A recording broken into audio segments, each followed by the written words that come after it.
The question is the CEO functioning in a coherent way, in an orderly, progressive way, or an incoherent way? Is it coherent, integrated, or incoherent? This is the key. And it's the prefrontal cortex which we want to focus on, because it is the one that makes us most human with all those great qualities. The next slide would indicate that the question about the CEO is how much it is actually online. Everybody has a CEO. The question is, how functional is it? The analogy here is with computer technology. When we had dial-up some time ago, some faint memory of dial-up, we thought we were hot stuff. We thought, oh, we're connected to the universe. I can do emails, I can download stuff. This is great. Now, if you think about dial-up, it's like some bad dream. You don't want to even think that we actually did dial-up at some point. And actually, broadband and DSL is only the beginning of what we're going to be able to accomplish, not only technology, but in the human brain.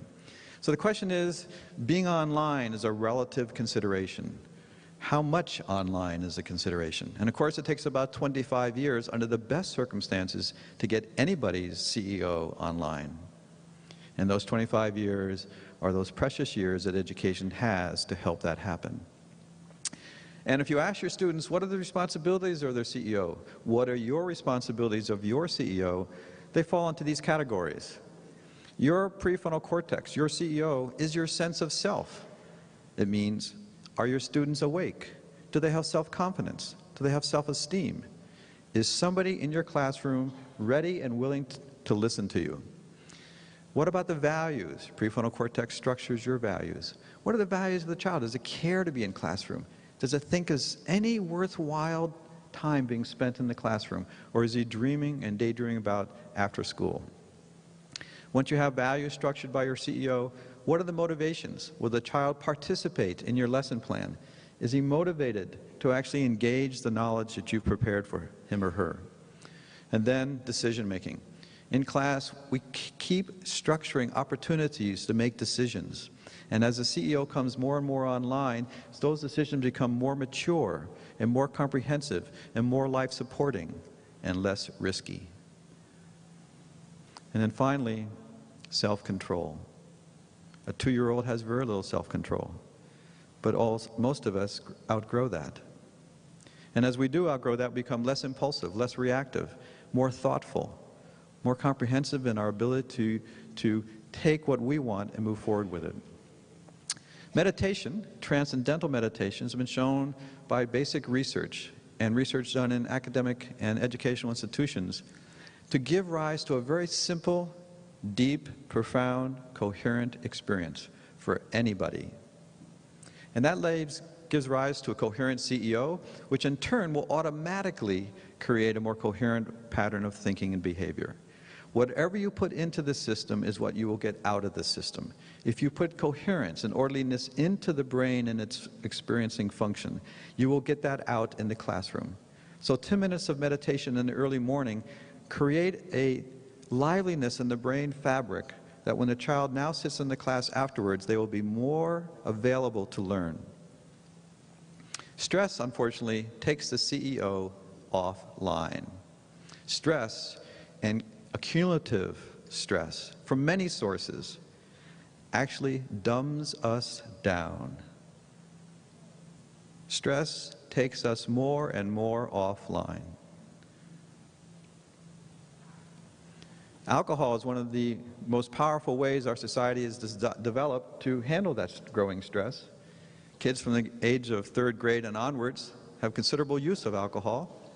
It's socially accepted. But did you know that alcohol actually damages the CEO? Happy hour, the use of alcohol is only a tool to gain relief, not to solve any problem. It just turns off your CEO so you forget about your problems. You have not solved them at all. At the same time of forgetting about them and having a momentary relief, you're actually damaging and taking your CEO offline. Not a useful approach. So stress damages our sense of self, the values of our students. They don't develop properly spontaneously. The motivations are crippled. Decisions become more and more risky and life-damaging, and self-control is lost. Transcendental meditation is a time-tested, extensively researched, and very, very practical approach. Here is a picture on the left-hand side of a modeled brain person, and you can see there are little lines between these dots. The dots are sensors to measure the brain wave.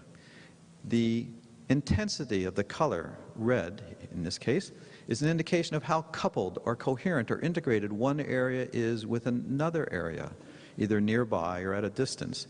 And you can see that in the prefrontal cortex of this individual, at that moment, their brain is, you could say, relatively, somewhat, a little bit, minimally connected.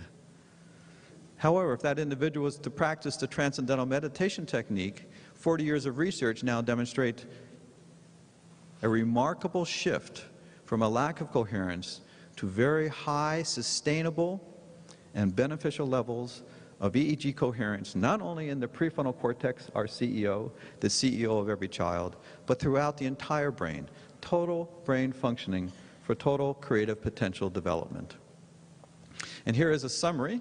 It may be a little small in your viewing, but if you have a lot of coherence, and this happens through the TM technique, in your CEO, then starting with the upper right, students will be automatically more creative. They'll have more inner orientation and self-esteem. They'll have greater self-development than the average American citizen. They will have less anxiety. They will perform better in school without so much struggle and effort. They'll have more awareness, more neuromuscular efficiency and reflexes. They'll be able to compute things better, more intelligent. They won't be so darn crazy. They'll be more emotionally stable, don't have so many highs, up and lows. They'll just be more easy in this life we have. They'll be able to see and understand and imbibe bigger concepts, more abstract issues. And finally, they'll spontaneously grow in ethical and moral behavior. Not a teachable subject, something that is imbibed in the nature of a growing prefrontal cortex if you give it a chance to become coherent. So, healthy brains are coherent brains. And if you wish to have coherent, healthy brains of your students, then modern science has shown, brain research has shown, that effective education can come about through the implementation of this one simple program to make, to nourish, to complement all your existing programs. And that is the Transcendental Meditation technique. Thank you very much.